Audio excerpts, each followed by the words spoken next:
MCU fans, DCEU fans, and all-in-all entertainment fans, welcome back to another segment that we like to call This Week in News here at Murphy's Multiverse. I'm your host, Tyler Moulton, and we've got some good updates for you this week, whether it be the highs and, well, the somewhat lows. Goodness, that light is unforgiving.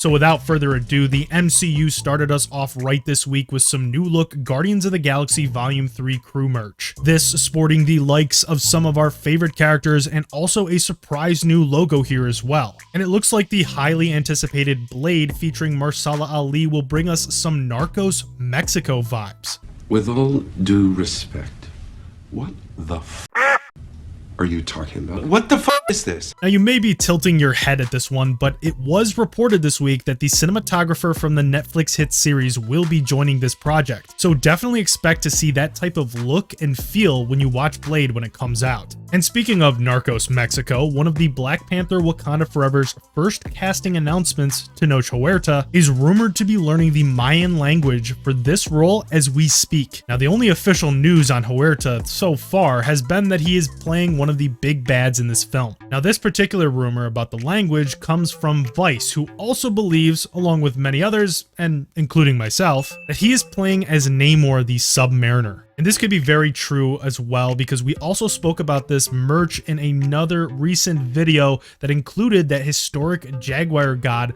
along with other Mayan-like symbols. Now, arguably, an even bigger project we need to talk about is Marvel Studios' Fantastic Four. What's going on here? After Jon Watts exited the project, Kevin Feige is still in the process of finding a new director. Apparently, a long list of candidates has been conducted, and Feige is narrowing down his search to top-shelf directors only. The director to the recent Moon Knight series, Mohamed Diab, may have just given the ending a totally different result than what we all thought it was. And I'm talking about that post-credit scene where Jake Lockley ends Arthur Harrow in the limo. In a recent Facebook Q&A, Diab was asked how Harrow was able to die even with Ammit inside of him, which is a great question because even Mark Spector seemingly returned from the dead with the help of his Egyptian god. Diab simply answered this by saying, "Are you sure he's dead?" So very interesting. That fan may have been onto something. Switching gears over to the DCEU, there's a lot of change going on here, and it starts at the top. Warner Bros. Discovery Studio chairman is no longer an employee, and stepping in will be Michael DeLuca and Pam Abdy. And the elephant in the room was also addressed this week, with Warner Bros. Discovery looking to have no plans to recast the Flash's Ezra Miller. Variety's piece shows that if they did, they'd have to basically reshoot the entire film. And if you're asking why there's talks to replace Miller in the first place,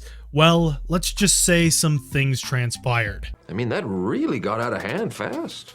It jumped up a notch. It did, didn't it? But through all the uncertainty, Black Adam seems to be the DCEU's bright light. We got our best look yet at the upcoming film's primary antagonist, Sabbac, in this new Funko Pop that you can see here, and there was even more with promo art that looks fantastic, including a tease of a showdown between Black Adam and Hawkman. Taking a look over at Star Wars, there is a lot in motion here. The Obi-Wan Kenobi series premiere has taken over the reins as Disney Plus's most watched premiere. And over the weekend, the Star Wars celebration was on fire with a bunch of reveals for the galaxy far, far away. Just to name a few, Liam Neeson is returning as Qui-Gon for the animated series Tales of the Jedi, Star Wars Visions Volume 2 confirmed for 2023, and Jon Favreau revealed that he has already started writing for The Mandalorian Season 4. Just wild stuff, and I highly recommend to go check out on murphysmultiverse.com for more info on this Star Wars celebration. And there's even one article in particular where Charles Murphy wrote a nice recap so you can see everything that went down. Moving over to popular updates, Top Gun Maverick has been killing it, taking over the highest opening for Memorial Weekend and well on its way towards raking in $400 million. The long-awaited Mad Max prequel Furiosa is now finally in production. Chris Hemsworth shared his excitement on Instagram, tagging his co-star Anya Taylor-Joy, which we know will be playing as a younger version of Charles Theron's Furiosa. Bethesda. Another big event that's happening is the Summer Game Fest, and Resident Evil 4 Remake has been confirmed and is eyeing a March 2023 release. The new Final Fantasy is also eyeing a summer 2023 release as well. And if you're a PC gamer, you'll be excited about this one. Insomniac's Spider-Man Miles Morales also is heading to PC this year. And if you want to know more about the Summer Game Fest, make sure to head over once again to murphysmultiverse.com, where you can find more big updates. Now that is the news for this week. Make sure to comment in the comment section below what your favorite piece of news was, or what you might even be excited for next week. And don't forget to smash that like, subscribe, and notification bell, because we do this every single week, along with a bunch more content to check out on our channel. Now I want to thank you for watching this video, and we will see you